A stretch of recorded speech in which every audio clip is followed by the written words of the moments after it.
damay wax wolof ba pare dégg nga après wax français quoi.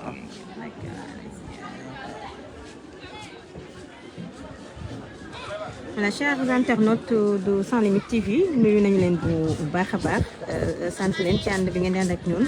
ñu ngi fii ci buntu Rebeuss li ko waral nag mooy déclaration boo xam ne kii di Maître Ndiaye mu ngi koy ñëw amal léegi li ko waral rek moom mooy daal kookee nga xam ne nationalité guinéen la yore te nekkoon fii ci Sénégal di Djibril Agui moom nag ci Akidis waaw. Donc jeudi lañu ko déféré woon par les services de la police judiciaire sénégalaise mu doon xaar procédure judiciaire boo xam ne dañu ko engagé moom nag gis nañu ne ci information yu ñu am léegi rek te avocat am ko dañu ko daal di jël si file ci Rebeuss daal di ko yóbbu nag fi nga xam ne moom mooy Guinée ginnaaw nag arrestation bi nga xam ne nag amoon na ko ñu doon wax sax mën naa am lu toll ci juróom benn weeri kaso ndax li nga xam ne moom lañ ko doon toppee waaye amoon nañu yaakaar ne dañu ko jugé fii ci tribunal bu Ndakaaru waaye la ci mujjee am loolu moo tax avocat wam ci jamono ji ñuy wax ak yéen 22h34 moom moo daal di jot maître ñu ngi lay nuyu. maa ngi leen di fay di nuyu internautes yëpp. waaw pour wax leen ni rek dañu nekk si actuellement situation bu extrêmement grave.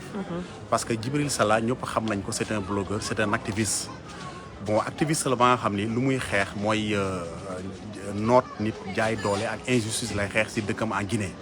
mu ñëw Sénégal nag dëkk fii. bi mu fi dëkkee du bandi deful lu bon waxul lu bon. lenn rek lay dénoncer mooy régime bu nekk biir Guinée te di jaay doole. ku wax mu tëj la opposition daanaka amu fa liberté amu fa dara amu fa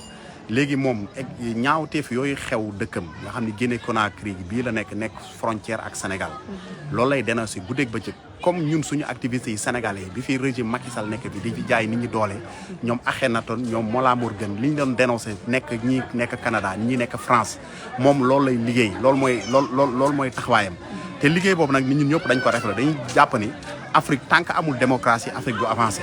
donc te moom dafa bokk si ñi nga xam ne dañuy xeex injustice nekk si réew mi am benn kilifa bu nekk dëkk bële porte ko plainte pour diffamation bi mu ko porté plainte pour diffamation ñu jël procédure diffamation bi ni dañ koy juger en correctionnel ba pare nag procureur si boppam walbatiku di ko toppee séjour irrégulier loolu vraiment mu doy waar trop parce que séjour irrégulier suñ ko doon toppee étranger yi nekk Sénégal yëpp je pense que Sénégal kenn dootu fi des loolu bi mu amee ñu andi ko si kanamu tribunal bi àtte ko bi ñu ko àttee condamné ko tey la verdict bi génn tey nañ ko déclaré coupable de séjour irrégulier te man sax dama jàpp ni condamnation boobu tegul si yoon parce que Sénégal dafa am benn loi bu 1971 sur les séjours des étrangers au Sénégal loi boobu abrogé nañ ko par une autre loi qui date de 1978 voilà loi boobu bi mu amee entre-temps la CEDEAO a été créée en 1975 CEDEAO bi ñu ko créé ñu dox ba ci kanam ba CEDEAO dox ba ni jàpp ni citoyen yi képp ku nekk biir CEDEAO war nga mën a dem dëkk bu la neex nga xam ne biir CEDEAO la nekk te benn coono doo si am ça veut dire que li ñu koy waxee si français mooy la libre circulation des personnes et des biens donc dañuy jàpp ni loi boobu Sénégal voté woon sur les séjours irréguliers loi boobu amatul loi boobu dafa caduc c'est-à-dire que loi bi kenn dootu ko appliqué moo tax ñu am mbetteel gis ni un Guinéen nga xam ni day liggéeyal réewam day liggéeyal askanu réewam parce que ki fa nekk jaay doole la xam dafa jël nguur gi si jaay doole bañ ni du ko jox civil yi bañ ni du organiser élection moom loolu lay dénoncer léegi nag ñu bëgg a jaaree si séjour irrégulier bëgg ko delloo dëkkam te ñëpp xam nañu suñ ko delloo dëkkam te damay fàttali ni moom mës nañ ko tëj foofu biñ ko tëjee prison bi ko gars yi génnee si la daw ñibbi Sénégal parce que xam na ni bakkanam mi ngi siy xottu gerte bi loolu amee mu ñëw Sénégal di continuer di dénoncer injustice yu am yi dëkkam Guinée Conakry bi loolu amee ñu arrêté ko séjour irrégulier léegi nag actuellement fii nañ ko tëjoon à Rebeuss léegi nañu wax la ma ay mbokkam woo ni ma jël nañ ko di ko yóbbu à la DIC pour une procédure de remise damay attirer attention de nos autorités pour leur dire que lii autorité guinéenne yi bëgg suñ leen ko mayee waa ji su demee bakkanam xaj na si parce que ki fa nekk moom xamul loi xamul règlement xamul liberté xamul droit yoonam newu si moom daal jàpp ne lu mu bëgg mooy am si réew mi lu ko neex lay def te kenn du ko ni déedéet donc jàpp nañu kii su delloo dëkkam bakkanam mi ngi si xott te lu nekk mën na ko dal moo tax may interpeller l'État du Sénégal dans son ensemble que mu fexe ba waa ji du génn réew mi parce que fii la jàmmam nekk fii la sécurité am nekk dëkk bi mu dem su demee daañu ko tëj prison te su duggee prison lu ko fa dal donc dañuy jàpp ni état guinéen moom moo ko teg moo tax j'interpelle les autorités de l'état du Sénégal et ensuite l'état du Sénégal en personne pour dire que mu jël ay mesures les plus urgentes pour que vraiment procédure bi d'expulsion bi en cours ñu teggi ko ñu teggi ko si ndonam bàyyi que lu mu tudd sax Djibril Sella nga xam ni jaayul drogue deful lu bon sàccul fenul lenn lay dénoncé muy benn xeex la am muy xeex bu noble nga xam ne ñun ñii si nañu nekkoon fii si Sénégal ak bitim réew ba tey Sénégal yàlla may ñu am nguur ba nga xam ni ñëpp am nañ si yaakaar mu doon nguur ba nga xam ni wax dëgg yàlla dafa xeex si démocratie xeex si liberté ba Sénégal yëpp àndandoo tekk fi dañuy ñaan aussi ñoom liberté bu ñu am di xeex nguur gi bi fi nekkoon di jaay nit ñi doole ba mu jóge fi ñun aussi nañ leen bàyyi ñoom aussi am nañu seen droit parce que li ñuy xeex droit la te droit ba nga xam ni ONU da ko reconnaître déclaration universelle des droits dafa suñu constitution aussi daf ko reconnaître moo tax may ñaan nguur gi fi nekk na fexe daal ba Djibril Sella may attirer seen attention di leen wax ni Djibril Sella y a une procédure d'expulsion qui est en cours te suñu bàyyee procédure d'expulsion suñu ko delloo dëkkam waa ji bakkanam si xotta la nekk te lu nekk mën na ko ci dal may attirer une fois l'attention à toutes les organisations mooy de la société civile les organisations de défense des droits de l'homme ñu taxaw si mobiliser wu interpeller l'état Sénégal mu jël vraiment des mesures quand même pour suspendre quand même cette décision wax dëgg yàlla waa ji dundam Sénégal amul lenn lu mu yàq Sénégal. D'accord. Alors voilà. Maître, en français, votre client vient d'être cueilli ici à la prison de Rebeuss pour être acheminé à la DIC suite à la condamnation de ce matin.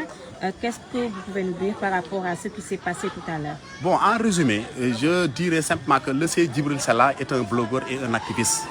qui dénonce les injustices et la privation de liberté qui prévalent dans son pays d'origine, qui est la Guinée-Conakry. Comme vous le savez, c'est un régime autarcique. C'est un régime autoritaire qui règne actuellement en Guinée. Et ce régime autoritaire est en train de bâillonner les droits et les libertés du peuple guinéen. Lui, en tant qu'activiste et en tant que militant des droits de l'homme, il s'est réfugié au Sénégal. Et je vous rappelle au passage qu'il a fait l'objet même d'un emprisonnement en Guinée. C'est suite à sa libération qu'il a quitté son pays d'origine pour venir vivre ici au Sénégal. Parce qu'il trouve que le Sénégal est un pays de liberté. Il trouve aussi que le Sénégal est un pays où sa sécurité est garantie. Aujourd'hui, il y a une plainte qui a été déposée par un proche du régime, par un homme d'affaires, qu'on appellerait, d'après mes informations, KPC, qui a porté plainte contre lui pour diffamation, sur des faits qui ne sont pas fondés du tout. Et lorsqu'il a été déféré devant le parquet, le procureur a jugé nécessaire de le poursuivre en outre des infractions de diffamation de séjour irrégulier. Au titre donc de cette infraction, il a fait l'objet d'une condamnation. Il a été déclaré coupable aujourd'hui par le tribunal des flagrants délits de Dakar. Et à ce titre-là, donc puisqu'il séjournait ici derrière nous à la prison de Rebeuss, donc il vient d'être extrait par la police sénégalaise. Et à ce titre-là, quand même, nous demandons à nos autorités et à l'État du Sénégal de stopper cette procédure d'expulsion. Parce qu'actuellement, il y a une procédure de remise entre la police sénégalaise et la police guinéenne. Et nous alertons, nous informons à l'État du Sénégal les risques que le sieur Djibril Sella encourt. S'il arrive à être quand même renvoyé dans son pays d'origine. Parce que tout le monde sait que le régime de dictature, le régime autoritaire qui règne en Guinée, si ce dernier est extradé à son pays d'origine, il risque la prison et il peut même pire risquer la mort. Parce que tout le monde sait que les violences que le régime exerce sur son propre peuple. Et je pense que compte tenu donc de ces risques-là, nous demandons à l'État du Sénégal de prendre toutes les dispositions pour que quand même cette mesure d'expulsion soit le plus rapidement suspendue, soit le plus rapidement arrêtée. Parce qu'il est question quand même de la vie d'un digne Guinéen qui vit au Sénégal, qui ne trouble en aucune manière l'ordre public du Sénégal, qui ne constitue pas un danger pour la stabilité de ce pays-là. Et à ce titre, comme les activistes sénégalais qui ont vécu au Canada, en France et aux États-Unis ont su mener le combat pour la libération du peuple sénégalais, lui, au même titre il compte quand même mener ce combat-là au Sénégal pour la libération du peuple guinéen contre ce régime de dictature. Raison pour laquelle nous avertissons quand même l'État du Sénégal, nous l'avisons aussi et nous l'alertons sur les risques très graves, je dis, très graves, parce qu'il encourt même la mort s'il arrive à être extradé à son pays d'origine. Raison pour laquelle nous demandons à l'État du Sénégal de suspendre le plus rapidement cette mesure et de ne pas coopérer quand même avec le régime, ce régime de dictature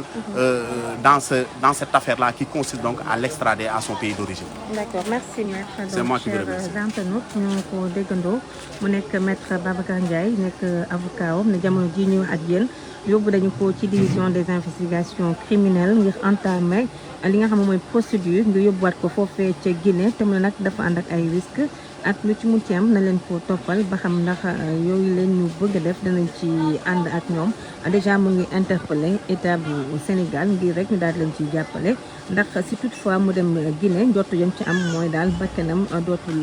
dellu si waat